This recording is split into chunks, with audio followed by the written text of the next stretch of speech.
సూటిగా నేను ఒక ప్రశ్న అడుగుతా ఉన్నా. ఆ రోజు ఏం జరిగింది? తెలుగుదేశం పార్టీకి సంబంధించిన అఫీషియల్ స్పోక్స్ పర్సన్ పట్టాభి అనే వ్యక్తి ఆ రోజు సిట్టింగ్ ముఖ్యమంత్రిగా ఉన్న అప్పట్లో సిట్టింగ్ ముఖ్యమంత్రిగా ఉన్న వ్యక్తిని బోసుడీకే అని తిట్టాడు.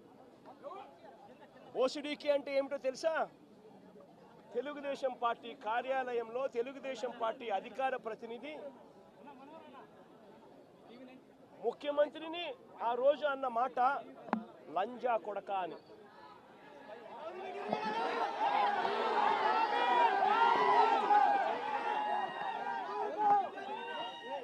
నిజంగా ఆ మాదిరిగా ఒక వ్యక్తి తిడితే రాష్ట్ర వ్యాప్తంగా